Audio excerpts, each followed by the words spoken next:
where you could not pay them the total, and pay them what you promised to pay.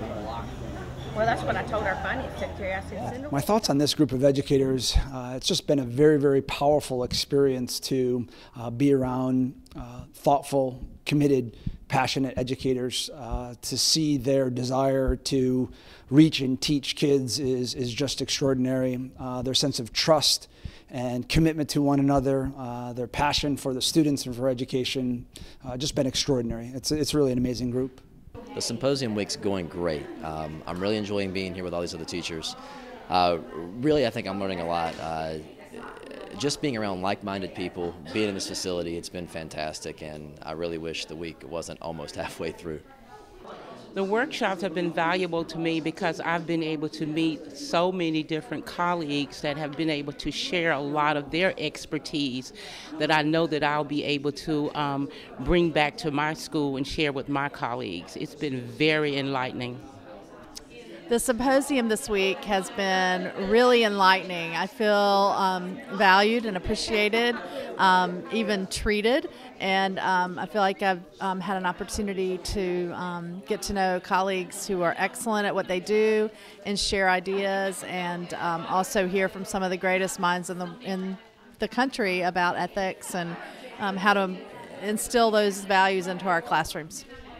I think that the symposium this week has been excellent. I can see all the ways that I can use it in my classroom, with specific practical application being just being more intentional in the teaching that I do, taking a sort of it to the next level, which is challenging myself by going into areas that I probably wouldn't normally, which is being more real and sharing more about myself and my life with my students and helping build that trust with them. The Symposium week has been really incredible. It's rare to have an opportunity to get teachers from so many different content areas and so many different levels of instruction together just to really break it down to what best teaching practice is. You know, there's so many things about the unique value that the Teaching Fellows Institute contributes. One, I think, at the base level, it refreshes, rejuvenates, inspires educators. They just don't get enough opportunities to have their tank filled back up again so they can go back out and do the hard work of educating.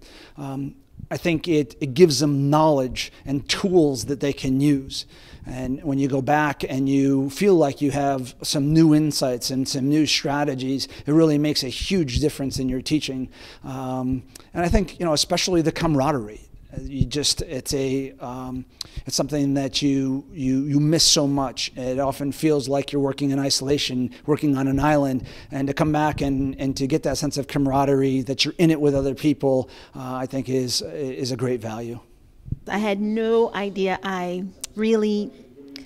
at the core of myself, that I really needed to be here. I had no idea that I needed to hear what I heard this week. It reawakened and reignited a fire that's always been there in me in teaching and learning and working with kids. And this has been so valuable on a personal level, a professional level, academic level. It's really transformed my thinking about what I do in the classroom day to day. This has been immensely beneficial. I will be using what I've learned this week. Already I can't stop writing things down. I think for the biggest part it's being intentional about learning and leadership, being here with the other teachers. What we've already learned in the first two and a half days has been amazing. I've got a pad full of things that I'm going home every day and already writing down and trying to recreate the lesson plans and already working for professional development in my school. The thing about the presenters this week is that they've done a really good job of giving us ways to integrate the material that they're giving us into our classrooms and really giving us practical applications of the knowledge that they're giving us. So it's not just here's the information, it's here's the information and here's how you can apply it immediately.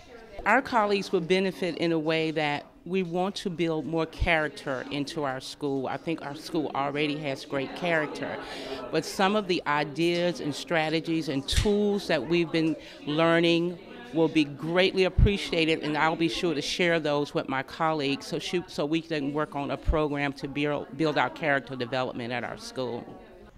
I definitely plan on using what I've learned this week in the classroom, sharing it with my colleagues as I become a math teacher that's going to be supporting more than one grade level.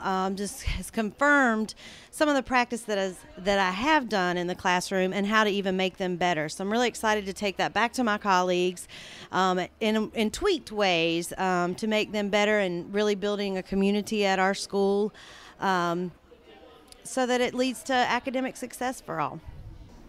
Just trying to make a relationship to one of the videos we saw as part of this workshop, and they showed a video of a football team and their successes and what they did aside from the X's and O's to be successful. And it rung a point to me that I do a lot of the similar things that the football team was doing for my track team. And as a track and football coach, as a track coach, we are very, very, very successful with almost 200 wins and only 4 losses in 14 years. And as a football coach, we're successful, but nowhere near what we are in track. And I was just saying how I apply the ethics and cultural activities to the track team, but not as much to the football team because I get caught up in doing the X's and O's. And it was an aha moment where I realized I've got to do more of that as a football coach. But to relate it to all teachers, I believe that as teachers, we need to bring it into the classroom. It's the value of the culture of the students is just second to none. Another buzzword I liked, other than the word real, which came up a lot this week, was the word intentional, which I've already used. But I think that that's where when you go into intentional teaching is when you and you make those decisions to teach that way. You find yourself in a place that might be uncomfortable, but it's a place where I can grow and develop, and then I can also challenge my students to do that as well. In my own classroom, I do plan to use a lot of the strategies and concepts that have been talked about this week. The leadership ideas from the first day were very inspiring to me and reminded me of why I'm here and what I'm doing and why I chose education to begin with. And in particular today, we've already, in just an hour, just gone so deep in terms of actual practical applications and strategies and the reasons behind what we do and how we do it. So absolutely, I plan to begin the very first day of school using some of the strategies that I learned here. They will benefit from the knowledge I've gained here because I plan to incorporate certain pieces from each workshop into a professional development group that's already been created at Geringer, that's the school I work at, and having the teachers go through these same exercises with me so they can experience and have the same or even better benefit that I've had. In our experience, the Teaching Fellows Institute is pretty unique. I can't honestly say that I've seen anything quite like it that brings together the mix of public and private educators, that brings the developmental spectrum of elementary school, middle school, high school, that brings the different economic strata from struggling schools to elite schools. Just very, very unique. This forum that gives them a chance to dialogue, gives them a chance to share best practices, to be refreshed and renewed. It's just very unique, and I don't know that in my experience I really have encountered anything quite like it.